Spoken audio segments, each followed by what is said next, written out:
Assalamualaikum warahmatullahi wabarakatuh. Jumpa lagi dengan saya Widya Putri.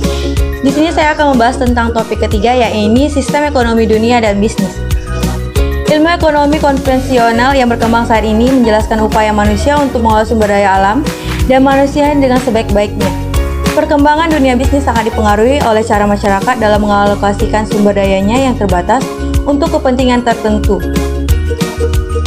Sumber daya yang dimiliki masyarakat dapat berupa sumber daya alam, modal, teknologi, tenaga kerja, maupun tanah. Sumber daya tersebut umumnya bersifat terbatas. Padahal, aktivitas-aktivitas bisnis yang dilakukan manusia sangat bervariasi dan sangat berkembang. Aktivitas-aktivitas bisnis tersebut menjadi saling berkompetisi untuk memanfaatkan sumber daya yang tersedia.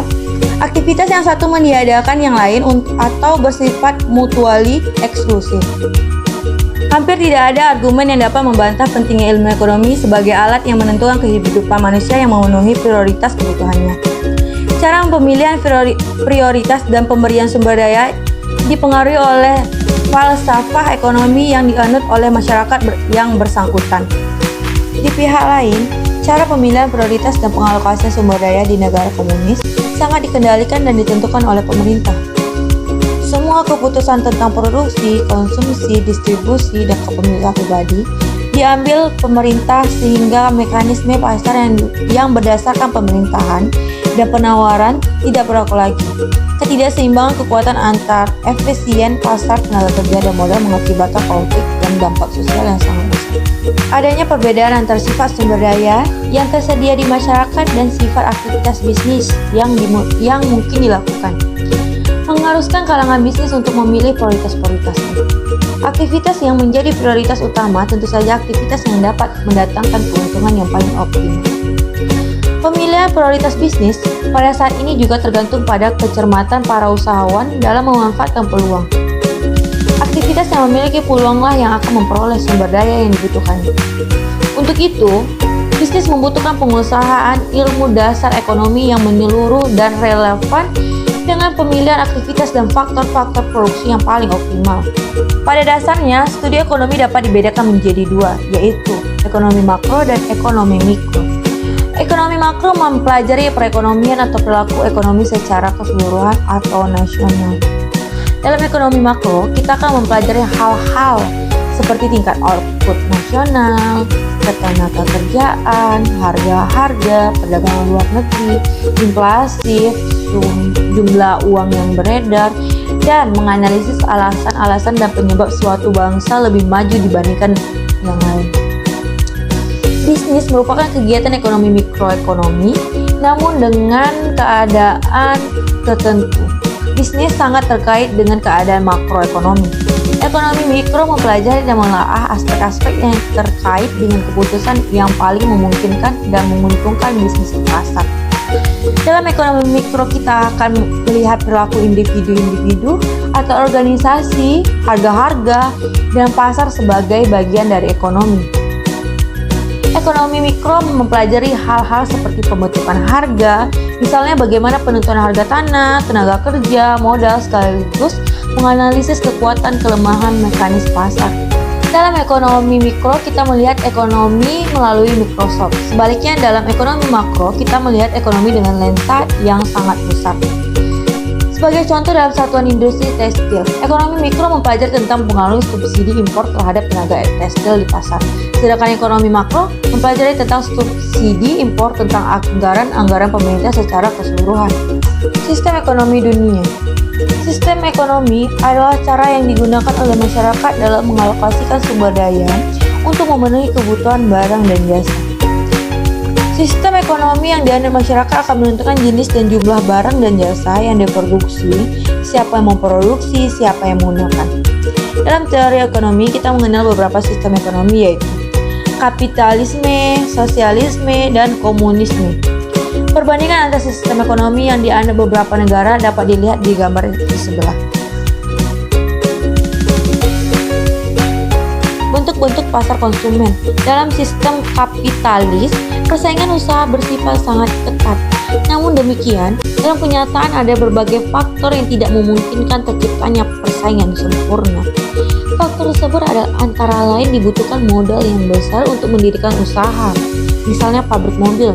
Di Amerika Serikat kita hanya mengenal beberapa produsen mobil berskala besar, misalnya Ford, General Motors, dan Chrysler.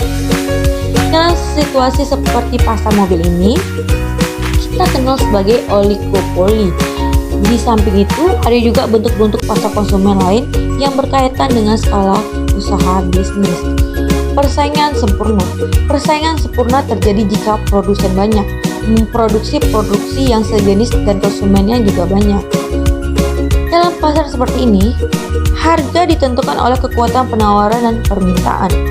Para produsen maupun konsumen tinggal menerima harganya, dan tidak memungkinkan individu-individu yang terlibat dalam pasar ini dapat mempengaruhi harga. Contoh klasik persaingan yang cenderung sempurna adalah pasar barang-barangan petani, seperti gandum, jagung, dan beras. Pada pasar persaingan sempurna ini, peluang bisnis sangat kecil dalam memperoleh keuntungan di atas rata-rata premium profit. Pasar persaingan sempurna sangat sensitif terhadap perubahan harga. Konsumen cenderung akan mencari produk alternatif jika harga produk pada pasar naik. Posisi konsumen pada pasar seperti ini relatif lebih kuat dibandingkan produsen atau bisnis. Oligopoli. Oligopoli merupakan bentuk persaingan di mana pasar didominasikan hanya oleh beberapa produsen dan penjual. Contohnya oligopoli adalah pasar sabun di Indonesia dan pasar mobil di Amerika Serikat. Pasar mobil di Amerika Serikat didominasi oleh General Motors, Ford, Chrysler, dan beberapa mobil impor. Mengapa pasar untuk beberapa jenis produk masih bersifat oligopoli? Hal ini antara lain berkaitan dengan besarnya sumber daya yang dibutuhkan untuk memproduksi produk sejenisnya. Dalam pasar oligopoli, harga produk relatif sama. Mengapa demikian? Hal ini dapat dimengerti karena jika suatu produsen menurunkan harga jualnya, maka akan diikuti oleh produsen lain sehingga akan menurunkan tingkat profit margin. Dalam pasar oligopoli, pembedaan produk umumnya merupakan faktor utama bagi suksesnya perusahaan dibandingkan dengan perbedaan harga. Monopoli. Monopoli terjadi jika hanya ada satu produsen atau penjual di pasar produksi atau jasa. Tentu saja dalam situasi seperti ini, harga dan jumlah produksi yang ditawarkan sepenuhnya berada di bawah kontrol perusahaan. Di negara-negara tertentu seperti Amerika Serikat, monopoli dilarang oleh undang-undang. Namun demikian, monopoli masih dimungkinkan jika produksi dan atau jasa yang dipasarkan dimaksudkan untuk fasilitas publik, misalnya listrik dan jalan raya. Dalam pasar monopoli, bisnis dapat menentukan tingkat harga dan keuntungan secara infleksibel. Tanpa kontrol yang cermat, monopolis dapat bertindak di luar batas kewajaran. Apabila sumber daya yang vital tersebut dikuasai oleh pihak swasta, maka motif pencarian keuntungan yang lebih diutamakan. Kepentingan publik cenderung diabaikan. Aset produktif negara hanya akan dikuasai oleh pemerintah supaya dapat melindungi kepentingan sejahtera publik.